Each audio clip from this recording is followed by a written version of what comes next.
और एक और बड़ी खबर, सुप्रीम कोर्ट ने हिमाचल प्रदेश के 6 बागी कांग्रेस विधायकों की अयोग्यता पर रोक लगाने की मांग को खारिज कर दिया है। इनकी सदस्यता को रद्द कर दिया था, अयोग्य ठहराया गया था इन विधायकों को। साथ ही 6 मई तक हिमाचल प्रदेश में विधानसभा चुनाव पर भी रोक लगाने की बात आ रही है।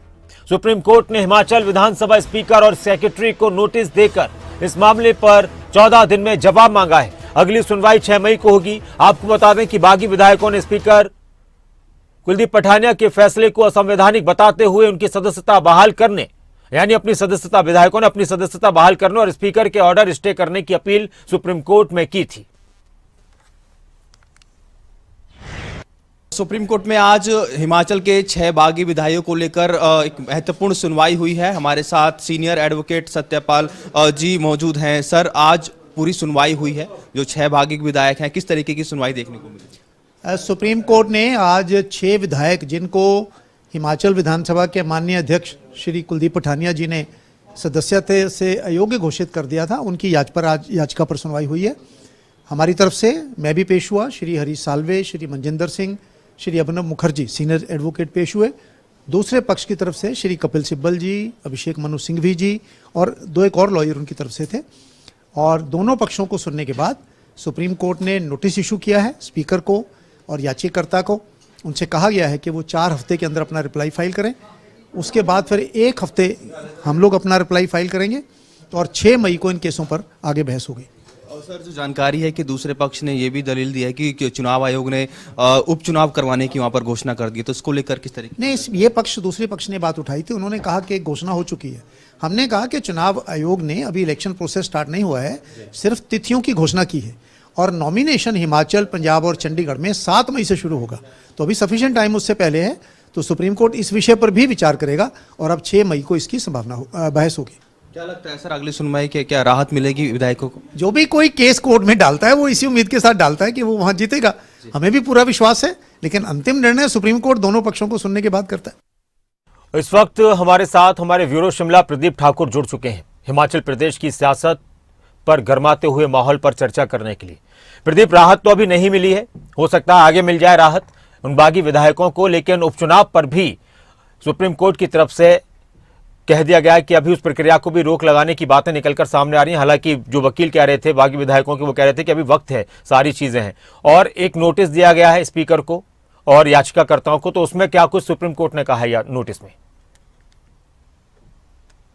बिल्कुल, देखिए, आज जब सुप्रीम कोर्ट में सुनवाई हुई है, लेकिन बागी विधायकों को उम्मीद थी कि उन्हें कुछ रिलीफ इसमें मिल सकती है, लेकिन ऐसा नहीं हुआ। और हम कह सकते हैं कि अब ये मामला काफी लंबे समय के लिए, 6 मई तक काफी लंबे समय के लिए टल गया है।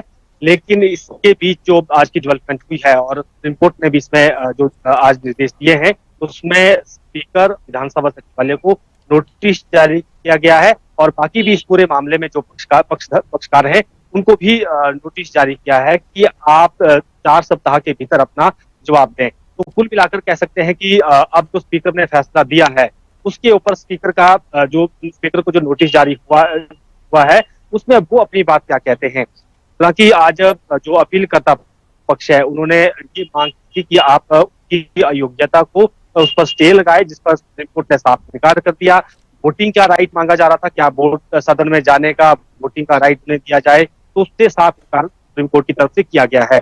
लेकिन अब जो नोटिस जिनको जारी हुए हैं और इसके साथ साथ चाहे वो स्पीकर की बात करें, चाहे वो विधानसभा सचिवालय की बात करें, तो जो ये पूरा प्रोसेस हुआ है, पूरी प्रोसीडिंग हुई है, उसकी जानकारी सुप्रीम कोर्ट को देनी होगी। और सुप्रीम कोर्ट ने ये भी कहा है, बाकी जो भी पक्षकार इसमें है, कि अगर कोई रिजॉइंडर आपने देना है तो वो भी आप 1 सप्ताह के भीतर दे सकते हैं। तो ये सारी चीजें हुई हैं। हम कह सकते हैं कि जो इमीडिएट रिलीफ जिसकी मांग ये लगातार कर रहे थे, वो नहीं मिली है।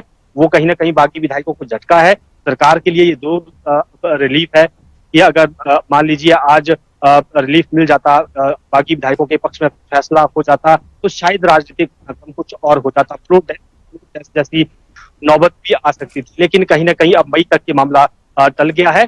और इसमें जब यहाँ पर कहा भी गया मई के दौरान कि यहाँ पर इलेक्शन भी अनाउंस हो गए हैं, तो सुप्रीम कोर्ट ने कहा कि अभी हमारे पास मामला है, हम कोशिश करेंगे कि इस मामले को 6 मई से पहले निपटा दिए जाए। तो उसके बाद ही जो इलेक्शन कमीशन है उसको एक तरह से दिशा निर्देश हो गए हैं कि अभी इलेक्शन नहीं करवाने हैं, इलेक्शन प्रोसेस भी नहीं चलेगा। लेकिन तब भी समय है कि 7 मई बिल्कुल। को नोटिफिकेशन होनी है, 14 मई तक नॉमिनेशन चलने हैं, फिर उसके बाद 1 जून को वोटिंग होनी है, तो समय अभी काफी है उसमें। लेकिन फिर भी अगर ये मामला आगे बढ़ता है तो उसमें ये देखना होगा कि सुप्रीम कोर्ट फिर इलेक्शन कमीशन ऑफ इंडिया को किस तरह के निर्देश देता है और इलेक्शन कमीशन उन आदेशों को किस रूप में लेता है। तो ये सारी चीजें हुई है और अब आने वाले समय में देखना होगा कि जब स्पीकर नोटिस का जवाब देंगे उसमें वो क्या अपनी बात कहते हैं और और नोटिस के जरिए जो नोटिस जारी हुआ है उसमें वो जब अपनी बात कहेंगे तो क्या सुप्रीम कोर्ट से संतुष्ट हो जाएगा और सुप्रीम कोर्ट को लगेगा कि जो डिसीजन हुआ है वो सही हुआ है। ये तमाम चीजें होनी है, उसके आधार पर ही सुप्रीम कोर्ट संभवतः कोई आने वाले समय में फैसला दे सकता है। जी शुक्रिया प्रदीप इस पूरी जानकारी के लिए और